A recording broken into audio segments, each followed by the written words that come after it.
Conversa em Conversa. De Conversa em Conversa. Olha só, bom dia, boa tarde, boa noite, não sei a hora que você está assistindo este De Conversa em Conversa, mas hoje nós estamos gravando no Dia do Nordestino. Êêê, para os meus amigos nordestinos, grande gente, grande povo, grande nação nordestina espalhada por toda esta nação. Por todos os nossos estados, Gerson. O Nordeste, ele está dentro de nós em todos os ambientes. Isso é maravilhoso, é muita alegria pra gente. É muita alegria porque é uma profusão cultural. Aliás, aproveita agora, já curte este vídeo, já deixa o seu like, se inscreve no canal, no De Conversa em Conversa, hoje especial pelo Dia do Nordestino. E a gente fala sempre de cultura como algo que é um entendimento muito relacionado às artes. As pessoas sempre entendem cultura como cinema, teatro, literatura, poesia, música. Claro, as artes como um todo são cultura, mas, gente, cultura é tudo que está à nossa volta. Tudo, tudo. Cultura, a nossa luz no fim do túnel ali é cultura, o computador é cultura, o que está dentro do computador é cultura, o que está passando aqui nessa nuvem que as pessoas dizem que existe é cultura. Exatamente. O que a gente come é cultura, o que a gente veste é cultura. O que a gente consome é cultura. O que a gente consome, a língua que a gente fala, as gírias que a gente usa, Exatamente. Tudo isso é cultura. E o Nordeste é um manancial cultural brasileiro, eu diria, um dos mais ricos. Eu acredito que é um dos mais ricos. Trouxe grandes nomes, parte do que nós gostamos de comer, do que nós gostamos de ler, do que nós gostamos de ouvir em música, é do Nordeste. E aí, as pessoas aí devem estar pensando, né? Quem ainda não deu like vai dar agora. Por que que eu tenho este abacaxi e esse melão e estas bananas? Não, Carmen Miranda não era nordestina, embora ela tenha criado um modelo de baiana para o mundo. O que é que a baiana tem? O que é que a baiana tem? Mas o que é que a baiana O que é que a tem? baiana tem? A Carmen Miranda não era portuguesa, mas chegou ao Rio de Janeiro com 4 anos de idade, é uma brasileira e tanto. Mas é porque a gente tem este abacaxi lindo, olha o tamanho disso. Exatamente. Olha o tamanho, gente, é o tamanho da minha cabeça e olha que eu tenho uma cabeçorra. Este abacaxi, este lindo melão e essas bananas vieram do Nordeste para mim. Na verdade, Gerson, quase todas as frutas que nós consumimos hoje no Brasil são produzidas no Nordeste. Manga, Manga, uva, melão, aquele chocolate que a gente adora. Todo o cacau é produzido no Nordeste. na Bahia principalmente, mas não Exatamente. só. Essas bananas, especificamente estas bananas nanicas, são cearenses, assim como este melão é cearense. Então, a gente acha que tudo é produzido muito perto da nossa casa. Não é verdade. A gente tem uma cultura, uma produção agropecuária no Nordeste que é gigante e que quase hoje, quando a gente vai naquelas frutarias, aqui em São Paulo, a gente tem umas frutarias maravilhosas. Super gourmet que a classe média alta adora ir. Que além daquele mercado municipal, que tem frutas aí sim, não só do nosso Brasil. Cajá, cajamanga, açaí, acerola, essas coisas que são até menos comuns do nosso dia a dia e vem lá do Nordeste. E o Nordeste hoje, ele não traz só para nós que moramos aqui no Sudeste, ele exporta. Vários e vários aviões cargueiros saem dos aeroportos do Nordeste para o exterior. Então é fácil você estar hoje na Europa, nos Estados Unidos e encontrar melão, encontrar abacaxi, Banana cearense. banana cearense. Então, quando a gente fala de cultura, como você falou, que a cultura é muito mais do que só as artes, nós temos um ambiente cultural. Para quem não sabe, o meio ambiente não é só aquelas árvores na floresta. A gente tem 5 tipos de meio ambiente e um deles é o meio ambiente cultural. Tudo que nós somos e nos tornamos ao longo da nossa vida tem a ver com a cultura que nos é apresentada. Tudo que nos identifica como povo, tudo que nos identifica como nação. E a ideia de nação é maior do que a ideia de país. E é isso que a gente também tem que entender. A nação brasileira é muito maior do que a ideia deste limite geográfico, geopolítico no qual a gente vive. Então eu acho que isso que é legal a gente pensar. E eu tô aqui com algumas coisas, além da banana, do melão e do abacaxi, Angelina, hoje a gente tá falando do Dia do Nordestino, nordestina, eu tô super empolgado porque, veja, a cultura nordestina me emociona desde que eu sou menino, mas menino mesmo, assim. Olha quem tá participando, participação especial da Ayala. Olha, gente, que luxo! A participação especial da Ayala. Eu adoro a cultura nordestina e eu trouxe aqui, ontem eu gravei um vídeo sobre este livro. Olha só para você que está aqui, Vestido de Noiva, de Nelson Rodrigues. Nelson Rodrigues todo mundo identifica com a cultura carioca, com o Rio de Janeiro, mas pouca gente sabe que ele era de uma família de homens de literatura, mas não só, homens das artes, pessoas das artes. A irmã era atriz, o irmão era artista plástico, o Roberto.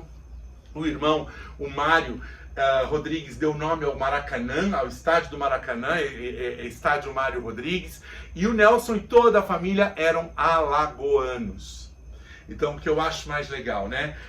Este pensamento do alagoano no Rio de Janeiro, este olhar que era um pouco olhar estrangeiro do Nelson Rodrigues quando chegou naquele Rio de Janeiro e foi morar no ambiente do subúrbio do Rio de Janeiro. Então tenho aqui esta linda obra, Vestido de Noiva, para você que gosta de literatura e teatro, está indicada uma obra de um alagoano. E eu tenho aqui um ovo de cerâmica que é design do Francisco Brenan. O Francisco Brenan está espalhado pelo Brasil inteiro, é um dos nossos grandes artistas plásticos do Nordeste, entre tantos outros, né? Mas um dos grandes que tem uma olaria e uma cerâmica ali nos arredores de Recife. Olha, eu recomendo para quem nunca foi a Recife, ir a Recife, que o Recife é uma das cidades mais lindas. E aí o Brenan tem esse trabalho lindo que são os ovos, né? E mais do que isso, ele tem uma grande cerâmica, uma olaria. Tem um site muito bonito, convido você a conhecer.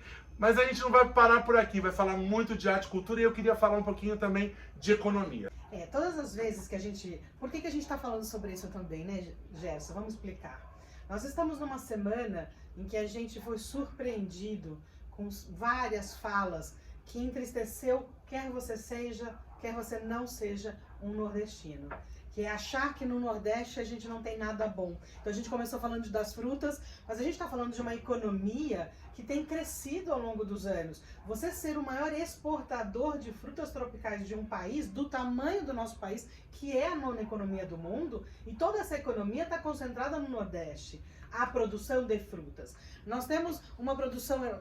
o Sul produz grãos, o Sul produz soja, assim como o interior de São Paulo produz laranja, produz cana-de-açúcar. Isso que o nosso país sempre foi. Nosso país foi um lugar que, por ser do tamanho que é, nos permite concentrar determinadas funções, eu diria até, nem sei se são funções a palavra correta, mas eu diria que a nossa natureza, num local onde eu tenho terra boa e plana para trabalhar com grandes máquinas, que é o caso de São Paulo, de Goiás, Centro-Sul, você trabalha com culturas de grande produção, são as grandes indústrias agropecuárias que nós temos.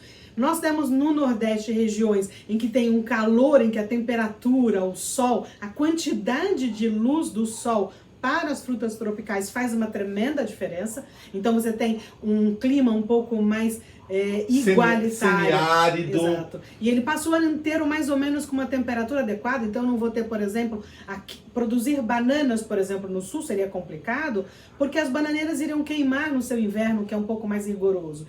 Então, o grande privilégio do Brasil, e o que a gente defendeu uma vida inteira, é que no Brasil, em se plantando tudo dá, porque nós temos no mesmo país, no mesmo território de país, climas, terras, nós temos no país uma qualidade de terra que pode ser adaptada a qualquer produção. Raramente você vê nos noticiários importantes que Minas Gerais está produzindo, por exemplo, o queijo que nós produzimos e fomos premiados há pouco, ou você vê falando que a banana vem do Ceará e quantas toneladas de banana mandamos para o exterior, por exemplo. Ou que a gente já tem vinho premiado no Nordeste. Ou que a gente tem vinho premiado no Nordeste. Essa informação, ela existe, só que ela fica concentrada no nicho que consome essa informação.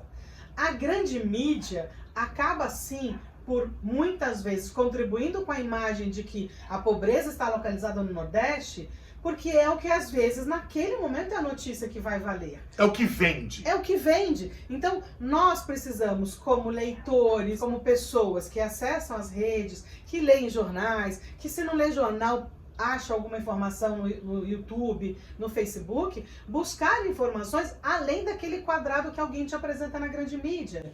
Porque assim, se a gente for falar de economia, o nosso país tem exatamente esta vantagem. Nosso tamanho é tão grande que quando a gente concentra a produção de um determinado produto no local, por que isso é importante? Porque você barateia o fornecedor, porque você especializa a mão de obra. Especializa transporte, barateia transporte. Especializa transporte, barateia transporte. Então, isso não é feito porque eu quero, é feito porque para a economia é importante. Se você está em São Paulo, tem uma cidade chamada Bastos, onde se produz quase todos os ovos que nós comemos no país. Então, aqui você produz ovos. Então, lá você tem uma indústria de caixas de ovos instalada, você tem a indústria do rótulo. Você tem a indústria do rótulo, você tem a indústria da ração, você tem a indústria veterinária concentrada em Bastos para a produção de ovos. Se você falar de São Paulo e estiver falando de bananas, você tem no Ribeira, né? No Vale do Ribeira. No Vale do Ribeira, com a produção de bananas. Se você falar de laranjas, do nosso suco de laranja de todos os dias, você tem a região dali de Ribeirão Preto, um pouco de Bebedouro. Então isso faz com que eu tenha uma economia que se desenvolve mais rapidamente, uma tecnologia que se desenvolve mais rapidamente e é mais fácil transportar, porque eu concentro vários produtores, coloco numa carga, vendo mais rapidamente. Então, quando eu falo das frutas do Nordeste, é porque assim, não é possível produzir tantos melões aqui no Sul e Sudeste, porque é uma região mais fria, ele é uma fruta tropical, assim como a banana, o abacaxi, a melancia. A manga. A manga. O coco, a água de coco. Olha só, gente, quem não gosta de comer um coco, tomar um coco verde, pegar o coco e sair andando pela rua? Esse coco, meu amor! Na verdade, todo coco quase que nós consumimos no país inteiro é produzido no Nordeste. Ele é o maior produtor de coco. Assim como ele é o maior produtor de cacau até hoje. Então, se você gosta de cocada, se você gosta de água de coco, se chocolate. você gosta de chocolate, se você gosta de salada de frutas, se você gosta de açaí, se você gosta do seu suquinho de acerola, se você gosta de comida boa, bebida boa, se você gosta de vatapá, se você gosta de acarajé, se você gosta de azeite de dendê na sua moqueca, meu amor, você está consumindo a sua vida inteira o Nordeste em forma de sabor e cor. E quando o Nordeste, Gerson, se especializou na produção de frutas, percebeu-se que além dele produzir as frutas tropicais, ele poderia produzir uva. Como você falou, nós temos um vinho premiado. Porque assim, você precisa de tecnologia, você precisa de vontade de produção naquele lugar e precisa de incentivos para produzir naquele local. E tem que ter mão de obra para isso. Então nós temos uma mão de obra bastante competente, técnica no norte e nordeste do país.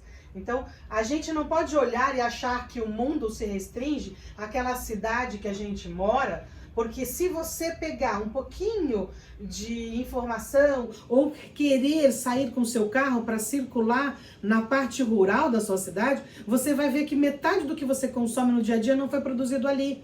Nós circulamos muita mercadoria. Confesso que do ponto de vista econômico, as estradas rodoviárias não seriam de fato a melhor forma de transportar, porque isso encarece. Parte do custo dessa produção fica mais cara porque quase tudo no Brasil é transportado por caminhões. Por isso que se fala tanto e há tanto tempo do transporte ferroviário ou do transporte fluvial. Nós temos a possibilidade de uma malha ferroviária imensa e a gente tem uma malha hidroviária possível imensa no Brasil. Então, muito transporte poderia ser feito por rio, ou poderia ser feito de porto a porto pelo mar, ou poderia ser feito por estradas ferroviárias. O estado de São Paulo tem duas malhas ferroviárias bastante interessantes que poderiam ser melhor utilizadas e não são. Essas duas malhas, ninguém nem sabe que elas existem mais porque elas estão hoje só para produção, ela não circula passageiros. Então a gente acha que nós não temos transporte ferroviário de mercadorias no Brasil. Nós temos em São Paulo duas, como você falou, duas malhas muito boas. Então precisamos escolher formas de pesquisar as coisas para saber o que a gente está falando. Que a escolha da malha rodoviária foi uma escolha econômica política do passado. Estamos com ela, precisa ser melhorada? Obviamente que precisa. A gente ainda tem estradas muito ruins, mas não é por isso que não produzimos. Não é por isso que alguns estados não se desenvolveram. Por falar em caminhão na estrada, eu queria falar de um filme que eu adoro. Bye Bye Brasil. Bye Bye Brasil. A última ficha caiu. Se você gosta de cultura brasileira, se você gosta de cinema, tem este filme incrível, Bye Bye Brasil, direção do Cacá Diegues, que é alagoano. Cacá Diegues, um nordestino alagoano. E é um filme sobre um grupo de teatro mambembe. Para quem não sabe, teatro mambembe são esses grupos de teatro que saíam pelo Brasil ainda no tempo das carroças e carroções no século XVIII, XIX, depois foram de trem pelo Brasil e subiram em caminhões levando sua arte pelo Brasil afora.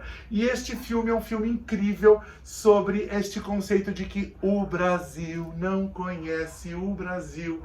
O Brasil não conhece o Brasil.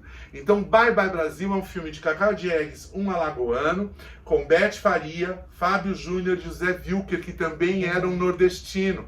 Então, recomendo que você conheça Bye Bye Brasil. Nosso papo hoje é cultura e a cultura do Nordeste, dessa gente boa e porreta do Nordeste. Gente, Com uma música maravilhosa. Com uma música maravilhosa, uma arte maravilhosa, uma literatura incrível. O Ângelo nos lembrou que o Graciliano Ramos era alagoano. A gente tem Aloysio e Arthur Azevedo, que são maranhenses, lá de São Luís. Dois grandes nomes do nosso teatro, da nossa dramaturgia, da nossa poesia, da nossa literatura. Arthur Azevedo e Aloysio Azevedo. Se você nunca foi a São Luís do Maranhão, vá conhecer o Maranhão, os lençóis maranhenses. Angelina, o que são os lençóis maranhenses? Então, parar de achar que você vai lá prestar um favor para o Nordeste. Isso é uma coisa muito importante, Jéssica. A gente precisa falar sobre isso. Quando a gente vai a algum lugar porque não nos pediram, a gente vai para crescer a gente, para a gente ter mais cultura, para a gente ter momentos felizes. Então, assim, não é um favor visitar o Nordeste. Eu, infelizmente, não conheço o Nordeste. Então, assim, visitar o Nordeste, para quem pode, vá, porque você vai sair de lá diferente. Nossa. Todas as pessoas que foram dizem que a recepção é maravilhosa, que o povo é maravilhoso. Eu sempre que posso como comida do Nordeste aqui em São Paulo, que a gente tem grandes restaurantes. Com grandes chefes, né? O Mocotó aqui em São Paulo, por exemplo, é um cara incrível e o restaurante dele é incrível, estrelado, e o rapaz é o máximo e já é uma coisa familiar. O pai dele era um nordestino que fazia Mocotó aqui na periferia de São Paulo, na Zona Norte, na região da Casa Verde, Brasilândia, freguesia do Ó. E ele fazia e mantém o restaurante da família lá, fazendo comida nordestina, e hoje faz comida nordestina em outros restaurantes da cidade de São Paulo. E tem um detalhe, né? Quando a gente fala de comida japonesa, quem é que não gosta, né? De um sushi, de um sashimi. Em São Paulo, os maiores sushimens são do Norte e Nordeste.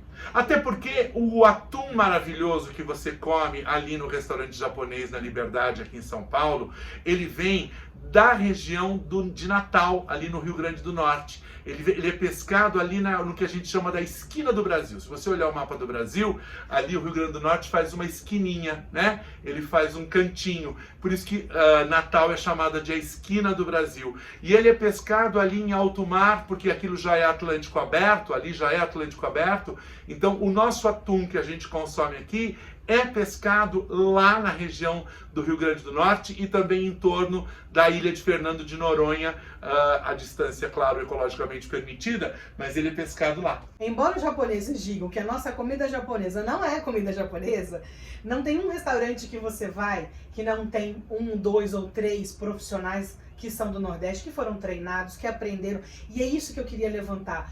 Nós somos capazes de aprender qualquer coisa. Então, quando alguém que não teve acesso a uma comida que é totalmente diferente de tudo que a gente já comeu, e aí eu vou falar de brasileiro, de comida brasileira, não tem nada, não tem um comparativo, é um jeito de cozinhar diferente, é um jeito de cortar diferente. De preparar. É um jeito de preparar diferente. E eles são muito bons. Tem um outro restaurante falando de comida aqui em São Paulo também, que é um restaurante grego, que pra mim tem a melhor comida. O chefe também não é mais um grego, entendeu? Também quem está lá na cozinha fazendo uma das melhores coisas que eu já comi na vida é um profissional do Nordeste. Então, olhar para o Nordeste só como alguém que depende da gente, não. A gente tem que olhar porque nós dependemos muito dele. Nossa comida depende dele, nossa cultura depende dele. E para quem gosta de alegria, de lazer, de boas praias, esse prazer viver a praia também dependemos do Nordeste. E das boas risadas, né? Então a gente precisa lembrar que todo esse grande movimento de grandes comediantes brasileiros nasce ali em Fortaleza, principalmente, e vem para o Sul. Assim como Chico Anísio era nordestino, Didi, o grande trapalhão Didi, é um nordestino, Tom Cavalcante, um nordestino. As pessoas adoram rir, as pessoas amam quem as faz rir, são normalmente pessoas nordestinas, porque são mais ágeis no pensamento, mais rápidos, mais espertos na piada, vão ali e fazem piada de tudo. O brasileiro faz piada de tudo e eu gosto que o brasileiro faça piada de tudo. Eu sou uma pessoa que faz piada de tudo. Acho que é legal. A gente só não pode confundir piada com ofensa. A gente tem que tomar muito cuidado, Angelina, para não confundir piada, humor, com ofensa, agressão e desrespeito, porque o limite pode ser muito tênue e você rapidamente pode estar invadindo um lugar que beira o racismo, que beira a homofobia, a xenofobia, o machismo e outros tantos ismos horrorosos. A gente fica numa caixinha na maioria das vezes. E esse nosso mundinho nos dá uma visão distorcida do que é a realidade do país. Nós temos, é fato, um problema social, nós temos, é fato, um problema de pobreza no nosso país. Mas isso não quer dizer que a gente não tenha condições de mudar as coisas. Aliás, eu vou voltar a falar da Constituição que eu falei na semana passada, nas últimas 2 semanas. Nós não vamos rasgar a Constituição.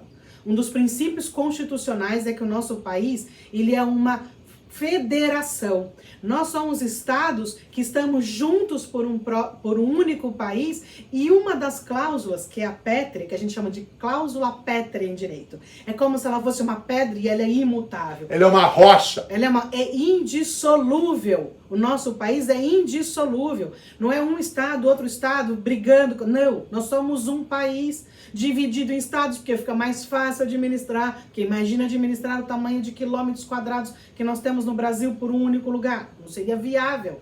Então o que nós fizemos foi dividir o nosso país em estados, em municípios, para que a gente conseguisse administrar como em qualquer empresa. Você divide departamentos, você cria filiais, você faz diretorias, é o que nós fizemos.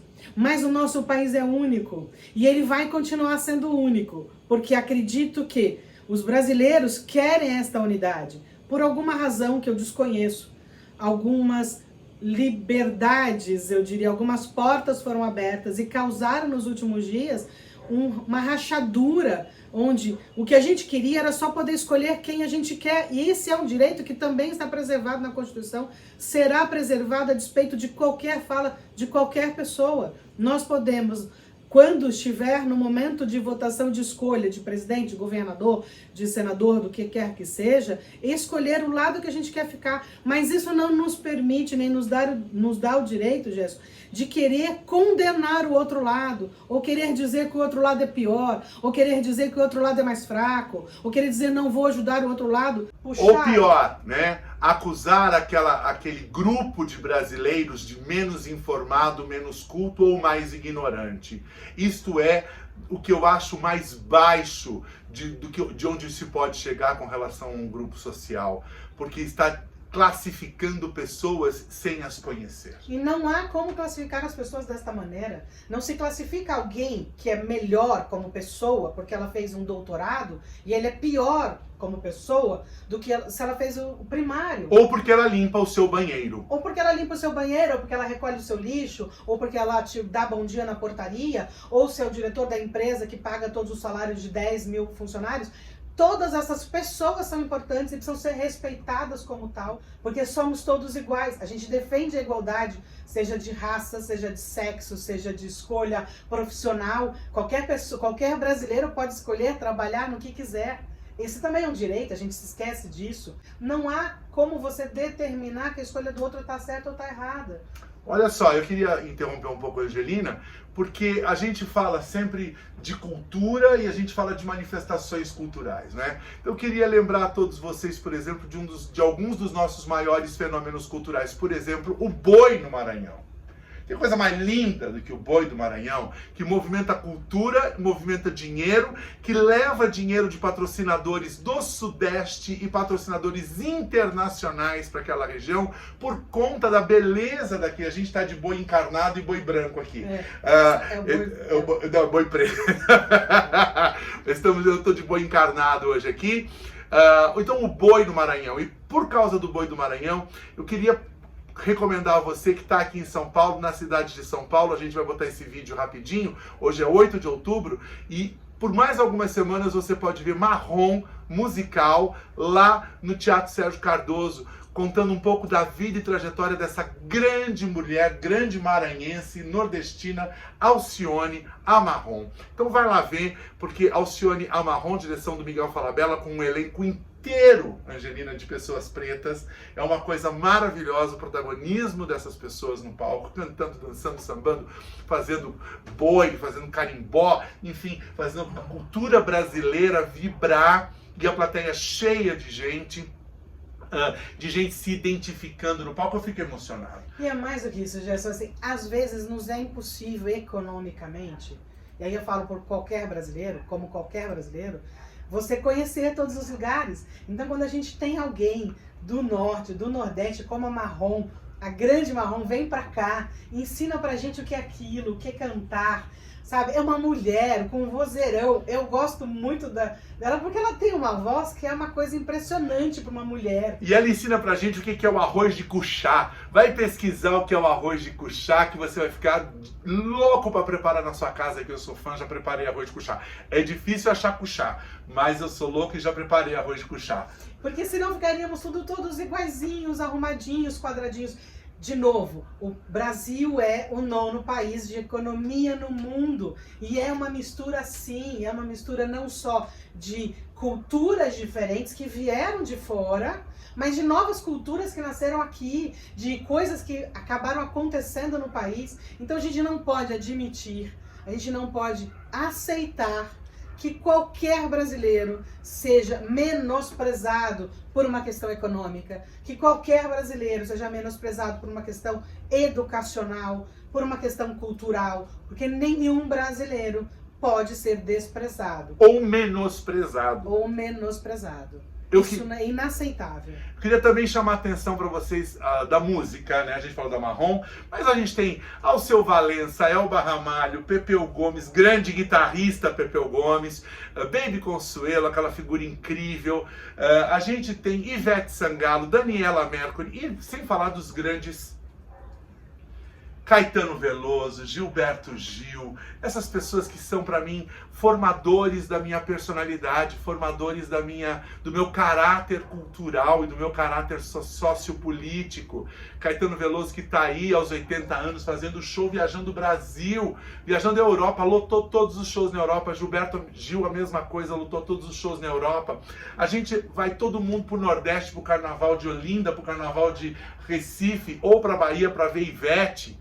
Então, para ver Daniela, para ver essas pessoas todas, a nossa música e não só, a nossa literatura. A gente falou do Graciliano Ramos, mas não podemos esquecer, e do Arthur Azevedo, a Luísa Azevedo, mas não podemos esquecer Raquel de Queiroz, grande mulher, escritora brasileira, nordestina. Não podemos esquecer Jorge Amado. Jorge Amado. Recomendo que você veja pelo menos Dona Flor e Seus Dois Maridos, com Sônia Braga, José Wilker, grande nordestino, que está no YouTube, inteirinho, renovado e remasterizado. Veja Dona Flor e Seus Dois Maridos, você vai amar. Um grande filme, uma beleza de filme, todo feito na Bahia, em Salvador, uma cidade que vale a pena ser vista. E claro, o Pagador de Promessas, do Dias Gomes, que também era nordestino, baiano. E se você gosta de Rock Santeiro, O Bem Amado, você gosta do Nordeste. Gosto do Nordeste. E também não posso esquecer de Rui Barbosa. Rui Barbosa, grande democrata, estadista, né? Grande jurista, nossa águia de Haia, que foi ali para Haia no tribunal para defender o direito, né? Isso, assim, quem estuda direito não consegue não lembrar que nós tivemos um grande homem, Rui Barbosa, estava lá defendendo a gente. Olha só, a Angelina, que é uma pessoa muito mais organizada do que eu, ela fez listinha. Eu vou puxando da memória e vou falando, porque eu sou desses. Liga a câmera que eu saio falando. Mas a Angelina fez uma listinha, assim, A gente falou do Rui Barbosa agora há pouco, eu citei Jorge Amado, e a gente falou da Raquel de Queiroz e tantos outros, mas é importante ler a listinha e assim, por cima, tá, gente? Também não é, mas recomendo. Nelson Rodrigues, já falei. José de Alencar, Senhora de José de Alencar, que é matéria, tá lá, nordestino. Graciliano Ramos, Clarice Lispector, embora fosse europeia, se criou no Nordeste. Gregório de Matos, quem mais?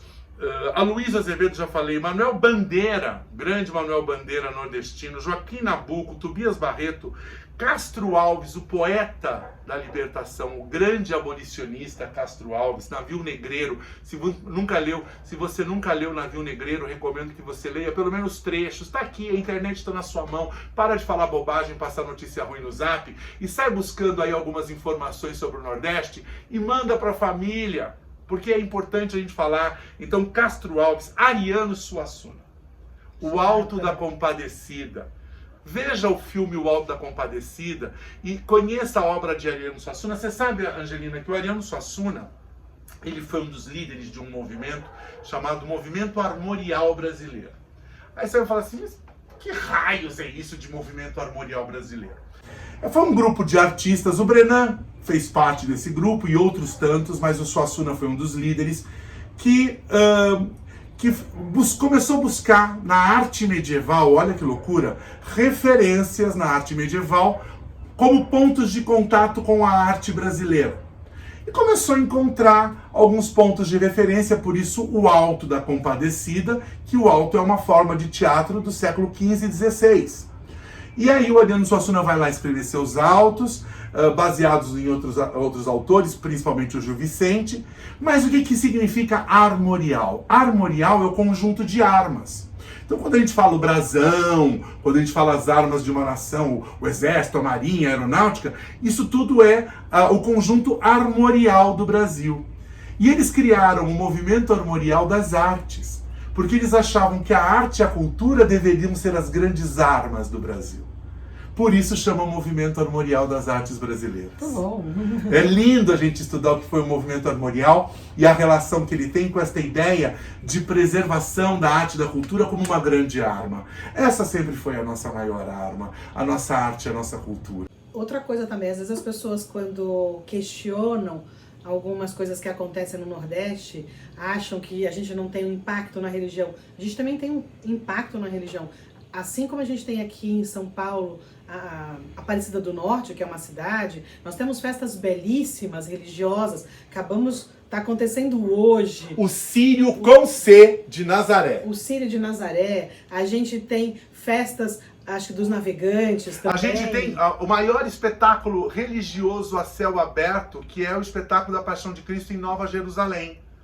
O espetáculo da Paixão de Cristo é um espetáculo multirreligioso, porque ele atinge não apenas os cristãos católicos, mas cristãos de todas as origens, protestantes inclusive. É um espetáculo belíssimo, a céu aberto, processional. Você vai andando, eu tive o prazer de conhecer Nova Jerusalém e assistir esse espetáculo. É uma maravilha, é uma muvuca, todo mundo andando de um lado para o outro, é uma doideira, mas é maravilhoso você assistir uma Paixão de Cristo ali processional, a céu aberto. Tem uma tecnologia incrível de luz, som, efeitos especiais, super bacana. Recomendo você conhecer Nova Jerusalém, que tá lá em cima no nosso Nordeste maravilhoso. Exato. Então assim, quando a gente fala de Brasil, a gente fala de tudo isso, Gerson. A gente fala de cidades diferentes, com culturas diferentes, com projetos de cidade diferentes, com projetos econômicos diferentes. Só que no final das contas, o que mais interessa, o que mais importa, é que não importa em que lugar você esteja no Brasil. Do Oiapoque ao Chuí, estaremos todos no Brasil e somos todos brasileiros. Olha, então, essa frase é perfeita para acabar, mas não acabamos ainda não. Eu queria só concluir com mais uma coisinha. Em qualquer lugar do Brasil, seja em Porto Alegre, ou seja no Rio de Janeiro, ou seja em Manaus, ou seja no Tocantins, se você tiver um baile de carnaval, você vai ouvir parararararara, parararararara, pararararara. Isso é frevo. E frevo é Pernambuco. Então não esqueça, a gente ouve música nordestina desde o dia que a gente nasceu e vai ouvir para sempre.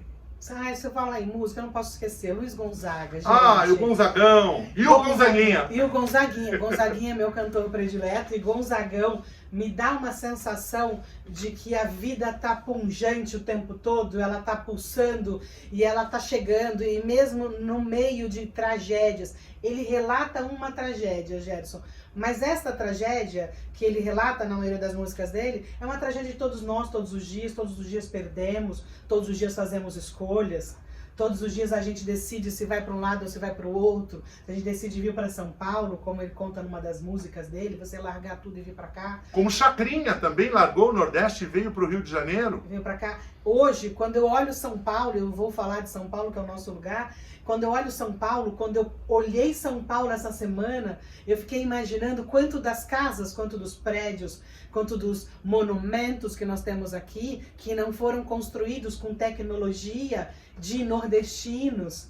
Foram eles que com as construíram mãos e com o pensamento. Então, cada vez que eu olhei um prédio essa semana, eu tive a sensação de que ali tinha a mão, o cuidado, o trabalho, o suor, a dedicação de alguém que veio do Nordeste. Eu tô falando de São Paulo, porque a gente tem 450 anos. Mas se eu for falar de Brasília, Brasília inteiro, ali no plano piloto, chamado plano piloto, é 100% quase de mão. Candanga, mão candanga, mão de obra de pessoas que vieram do Nordeste. E de Minas Gerais, muito mineiro. Então é assim, o Brasil não é feito por um único estado, o Brasil não é feito por um único brasileiro, o Brasil é feito por isso, por você ter a chance de conviver com muitas pessoas, reaprender o que você aprendeu às vezes na sua família, mais ligado a um estado, menos ligado ao outro, misturar tudo isso de comida, de música, de cultura, de arte, de vestimenta e transformar este país no que nós somos hoje. Resistentes.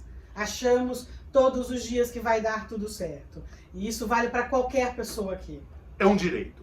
A gente tem que terminar, senão o programa fica enorme. Eu queria convidar você a assistir os nossos outros programas. Nós temos outros programas realizados na semana que antecedeu ao primeiro turno das eleições. Este programa é o primeiro programa gravado após o primeiro turno das eleições. Estamos caminhando ainda para o segundo turno. Se você gostou desse conteúdo, compartilhe com seus amigos, mande o link. A gente está nas redes sociais, eu vou colocar aqui o nosso endereço no Instagram. A gente tem uma página, vai lá, curte a nossa página, favorita a nossa página, segue os nossos conteúdos, assista a gente no YouTube, conheça a gente nas nossas páginas pessoais. Angelina Seixas, Gerson Esteves. Isso, e viva o Nordeste brasileiro. Viva o direito de ser brasileiro. Ah, bom.